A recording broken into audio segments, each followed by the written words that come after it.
दिल्ली विधानसभा चुनाव की सरगर्मी तेज हो गई है। प्रधानमंत्री नरेंद्र मोदी जापानी पार्क में आज परिवर्तन रैली करेंगे। पीएम मोदी जापानी पार्क से चुनावी शंखनाद करते नजर आएंगे। दिल्ली को इस दरमियान कई बड़ी सौगात मिलने की भी बात सामने आ रही है। दिल्ली में होने वाले विधानसभा चुनाव को लेकर भाजपा एक्शन मोड में नजर आ रही है। कल ही 29 उम्मीदवारों की लिस्ट जारी की है। भाजपा जल्द ही विधानसभा चुनाव को लेकर जो बड़ी तैयारी है वो करती हुई नजर आएगी। और इसके अलावा दिल्ली में बीजेपी को चुनाव में मजबूती देने के लिए प्रधानमंत्री नरेंद्र मोदी दिल्ली विधानसभा चुनाव का शंखनाद कर रहे हैं जापानी पार्क से।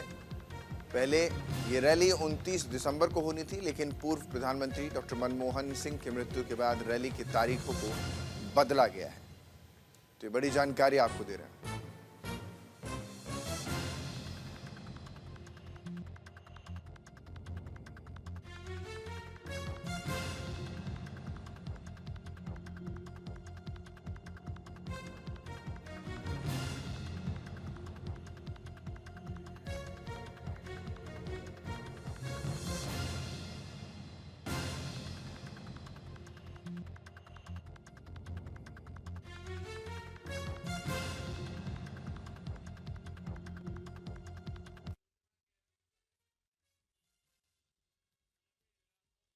लोकसभा चुनाव को लेकर सरगर्मी तेज है। प्रधानमंत्री नरेंद्र मोदी आज परिवर्तन रैली करेंगे जापानी पार्क में और चुनावों का शंखनाद, दिल्ली विधानसभा चुनावों का शंखनाद करेंगे। पीएम मोदी दिल्ली को बड़ी सौगात भी इस दरमियान देंगे। दरअसल दिल्ली में विधानसभा चुनाव को लेकर भाजपा एक्शन मोड में है और जल्द ही इन सब को लेकर एकाएक करके अपने 70 उम्मीदवारों को उतार देगी। कल ही 29 उम्मीदवारों की पहली लिस्ट भारतीय जनता पार्टी ने दिल्ली में जारी कर दी है, जिसमें कई बड़े नाम रहे हैं।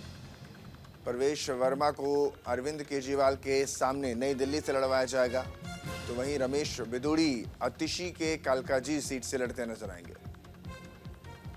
इन सब के बीच आज दिल्ली विधानसभा चुनाव को लेकर दिल्ली के दंगल में दिल जीतने की कोशिश करते हुए नरेंद्र मोदी प्रधानमंत्री आज नजर आएंगे और खासतौर पर कई योजनाओं को लेकर के भी आज अपनी बात रखेंगे।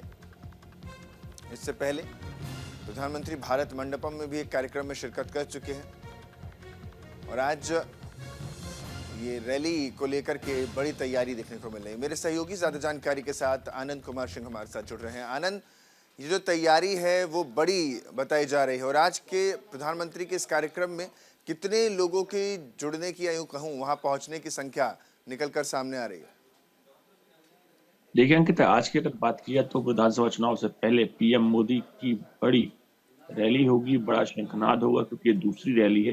इसका नाम दिया गया है परिवर्तन रैली।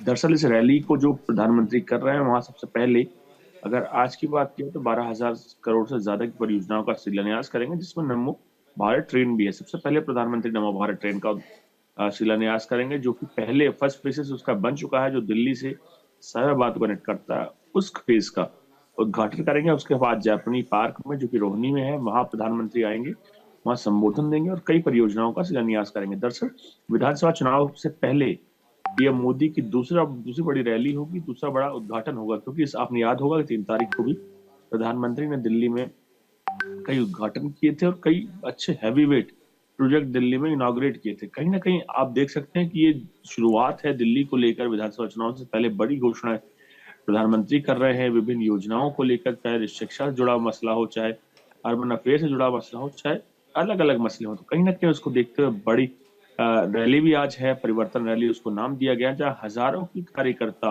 वहां मौके पर पहुंचेंगे और प्रधानमंत्री सीधे, देखिए पहली रैली में ही प्रधानमंत्री ने दिल्ली का सियासी माहौल गर्म कर दिया था, क्योंकि उन्होंने आपका आपदा नारा दिया था। उसके बाद से ही देखिए वो आपदा पूरी तरह से ट्रेंड कर रहा है। अब आज दूसरी रैली होगी, परिवर्तन रैली होगी, और सीधा निशाना प्रधानमंत्री जाने जाते हैं सीधा वार करने को लेकर, सटीक वार करने को लेकर, और कहीं ना कहीं वो वार सियासी तापमान बढ़ाते हैं, कार्यकर्ताओं से मिलते हैं, उनका मोटिवेट करते हैं, उनको कहीं ना कहीं सीधा सा उसका देखने को आपको चुनाव पर मिलेगा।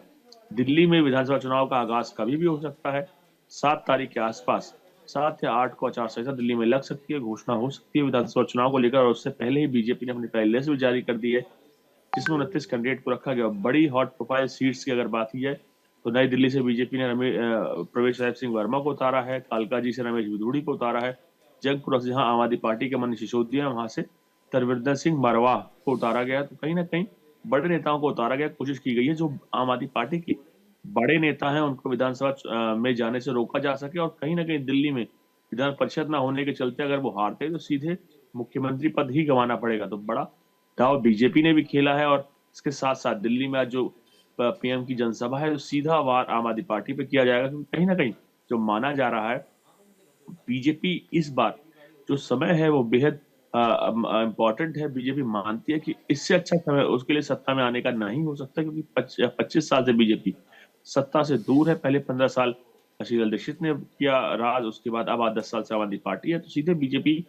मानती है कि आम आदमी पार्टी जो कहीं ना कहीं मानी जाती थी एक कॉमन पार्टी, जो इस समय उसको डेंट लगा है, इमेज पे खराब हुई है, चाहे रिटेन करने की बात हो, चाहे बड़े बड़े नेताओं को जेल जाने की बात हो, चाहे एफआईआर करने की बात हो, तो बड़े तमाम चीजें सामने आई हैं। जो इमेज आम आदमी पार्टी की हुआ करती थी वो नहीं है, और बीजेपी इसी में अवसर के रूप में देख रही है, और लगातार अपने हैवीवेट नेताओं को उतारने की कोशिश की जा रही है कि हर एक सीट में बड़ा नेता उतारा जा सके, एक्सपीरियंस नेता उतारा जा सके। करोल बाग से खुद राष्ट्रीय महासचिव को उतारा गया, तो बड़ी बात है। कहीं ना कहीं बीजेपी सोच रही है अपने वरिष्ठ नेताओं को उतारे, एक्सपीरियंस नेताओं को उतारे, जिससे जीत सुनिश्चित की जा सके। जी अंकित। आनंद, जीत सुनिश्चित के लिए बड़े दावे लगा रही है, लेकिन कहीं ना कहीं स्थिति ज़्यादा फंस नहीं जाएगी अगर बाई चांस, जैसा कि दिल्ली में देखा जाता है कि दिल्ली की जनता जो है वो बहुत सोच समझ कर वोट करती है, और अगर ऐसा होता है कि बीजेपी के फेवर में मैंडेट जाता है तो मुख्यमंत्री का चेहरा चुनना तो और भी ज़्यादा मुश्किल हो जाएगा, क्योंकि इतने बड़े नेता उतार दिए हैं। अभी जो पहली लिस्ट आई है उसी में कि आपस की लड़ाई भी कहीं ना कहीं सामने आने लगेगी, क्योंकि हर कोई चाहता है कि वो सीएम बने।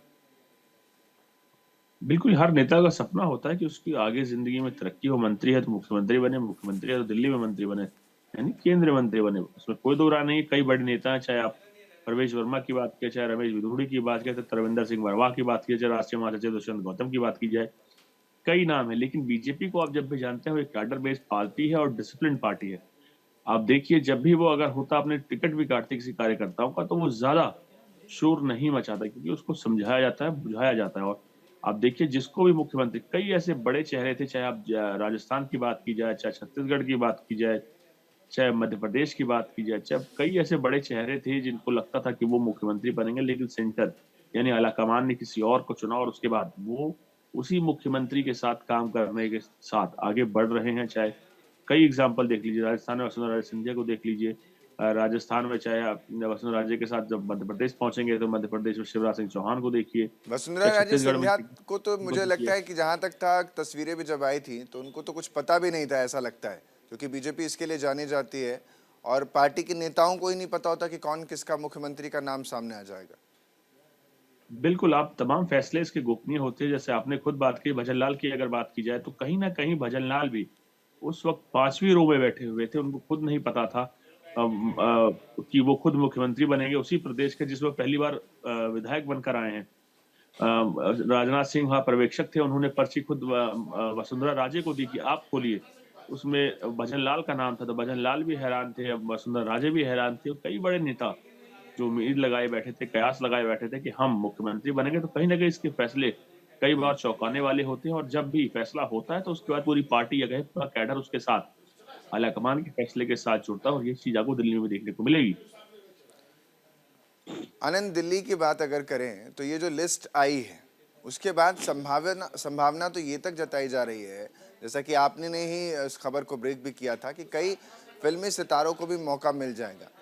तो क्या अगली जो लिस्ट है वो हम मान कर चलें, उसमें सबसे बड़ी जो लिस्टिंग होगी वो वही बड़े नामों की होगी जो सोशल मीडिया इन्फ्लुएंसर हैं या टेलीविज़न के ज़रिए सुनहरे पर्दे से निकलकर राजनीतिक पर्दे पर आ रहे हैं? देखिए, कई बड़े नाम अभी आने बाकी हैं, चाहे आप कपिल मिश्रा की बात की जाए, चाहे जयप्रदा की बात की जाए, कई बड़े नाम आने बाकी हैं। कपिल मिश्रा आपका करावल नगर से टिकट मांग रहे हैं, सोशल मीडिया में बड़े नेता हैं, लोगों के बीच में रहते हैं, हिंदू हृदय सम्राट हैं। जयप्रदा बड़ी अभिनेत्री है, सपा के बाद बीजेपी में आई, और बीजेपी में भी टिकट लड़ने के बाद दिल्ली में भी उनको उतारा जाएगा। दरअसल मैंने आपसे कुछ देर पहले यही कहा कि बीजेपी हर संभव कोशिश कर रही है कि एक एक सीट पर जीत सुनिश्चित की जा सके। चाहे नेता बड़ा उतारना पड़े, चाहे कैसे भी करके, क्योंकि दिल्ली में 25 सालों का अकाल है और बीजेपी इस बार चाहती है कि वहां पर उनकी सरकार बने। क्योंकि आपने देखा होगा जो दिल्ली में वर्तमान में सरकार है आम आदमी पार्टी, एलजी को लेकर इतना लड़ती रहती है, दोनों ही चीजें कहीं ना कहीं वो दिल्ली के विकास में अड़ंगा डाले। दिल्ली देश की राजधानी है और वो पावर सेंटर है जो पूरे देश को दिशा दिशा देता है। और सीधे बड़े वीआईपी की अगर बात करें तो बड़े वीआईपी आते हैं, तो तमाम चीजें कहीं ना कहीं उसको लेकर सवाल उठता। तो बीजेपी सोच रही है या कहें इस बार जी। कयास लगा रही है कि डबल इंजन की सरकार दिल्ली में भी बनाया जाए और उसके साथ आगे जीत सुनिश्चित करने को लेकर एक एक सीट पर गंभीर फैसले करते हुए बड़े नेताओं को उतार रही है। बहुत बहुत शुक्रिया आनंद, तमाम जानकारी देने